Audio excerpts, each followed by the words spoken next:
હાલો મિત્ર, જય શ્રી કૃષ્ણ. સ્વાગત છે તમારા બધાનું આપણા કિચનમાં. આજે આપણે બનાવશું બાફેલા બટેટાનું શાક અને ભાખરી.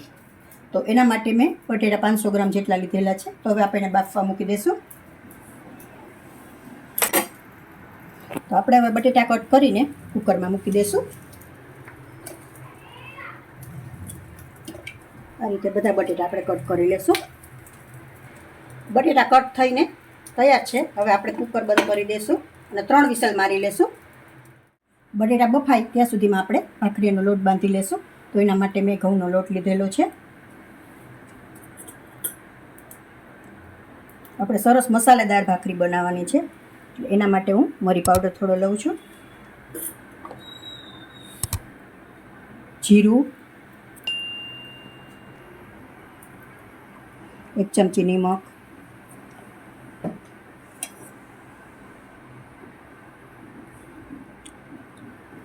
2 ચમચા જેટલું તેલ. હવે સારી રીતે આપણે મિક્સ કરીને લોટ બાંધી લેશું. ભાખરીનો લોટ આપણો રેડી છે. એટલો સેજ કડક રાખવાનો, એટલે ભાખરી આપણી સરસ થાય. હું તો ઘઉંના ઝીણા લોટની જ બનાવું છું, તોય સરસ જ થાય આપણે બિસ્કિટ જેવી ભાખરી. એટલે લોટ આવો કડક રાખો ને એટલે ભાખરી સરસ થાય.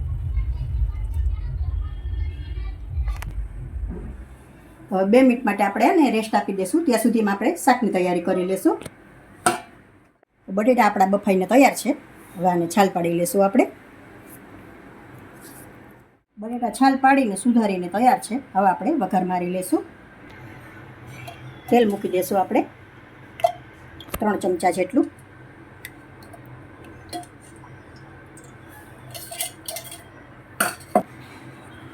શાક વઘારવા માટે મેં ટમેટું, ઝીણું ઝીણું લસણ સુધારેલું છે, ખડા મસાલા છે બધા, ચકરી ફૂલ છે, તજ છે, સૂકા મરચાં છે, તજપત્તું છે ને મરચું છે. હવે તેલ આવી જાય એટલે આપણે વઘાર મારી દઈએ. હિંગ મૂકી જીરું મૂકી દઈશું, લસણ નાખી દઈશું, ખડા મસાલા એડ કરી દઈશું,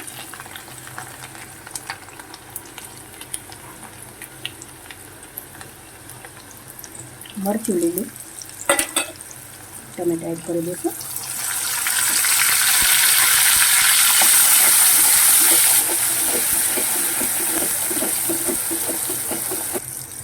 થોડી લસણની ચટણી મૂકી દઈશું.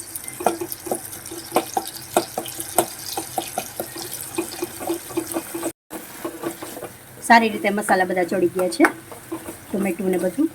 હવે આપણે મસાલા એડ કરી દઈશું. હળદર પાવડર, મરચું,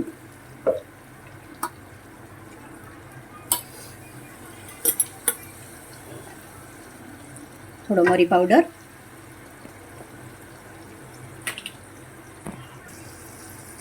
લસણની ચટણીમાં મેં એડ કરેલું હતું, તો એટલે થોડું આમાં નિમક નાખું છું.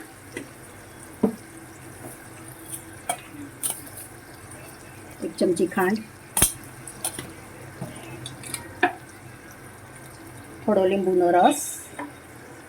સારી રીતે મિક્સ કરી લેશું. હવે બટેટા એડ કરી દઈશું.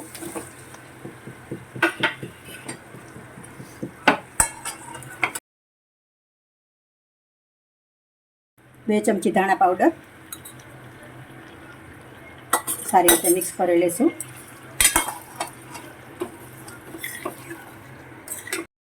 થોડું પાણી એડ કરી દઈશું આપણે.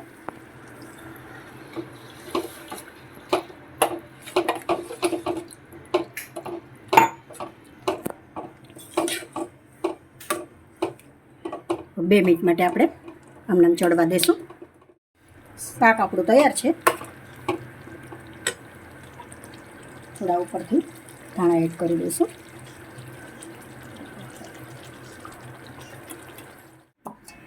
શાક આપણું રેડી છે. હવે આપણે ભાખરી બનાવી લઈશું. ભાખરી વણી લઈશું આપણે.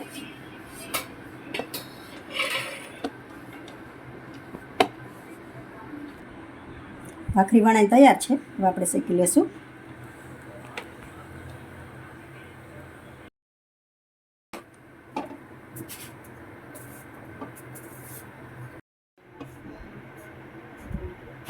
આમ પ્રેસ કરીને કરવાથી બિસ્કિટ જેવી ભાખરી થાય સરસ.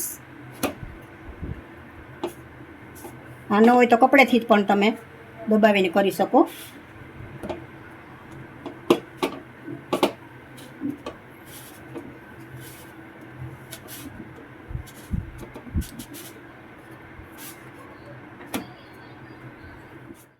ભાખરી આપણી રેડી છે.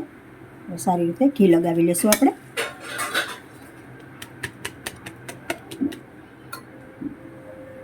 જો એકદમ સરસ બિસ્કિટ જેવી થઈ છે. તો હવે આપણે સર્વ કરી લઈશું. ભાખરી અને શાક તૈયાર છે. તો હવે આપણે શાકનું સર્વ કરી લઈશું.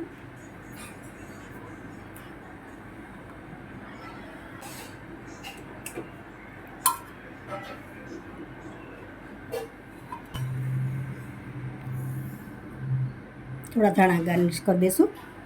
જો તૈયાર છે આપણી શાક ભાખરી. જો સરસ બિસ્કિટ જેવી થઈ છે એકદમ.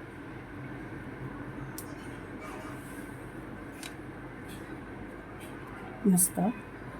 તો જો મિત્રો તમને મારી રેસીપી પસંદ આવી હોય તો લાઈક કરશો, કોમેન્ટ કરશો અને કોમેન્ટમાં મને જરૂરથી કહેશો કે તમે કયા કયા સિટીમાંથી જોવો છો અને મને જરૂર કોમેન્ટમાં જણાવશો કે મને મારી રેસીપી તમને કેવી લાગી.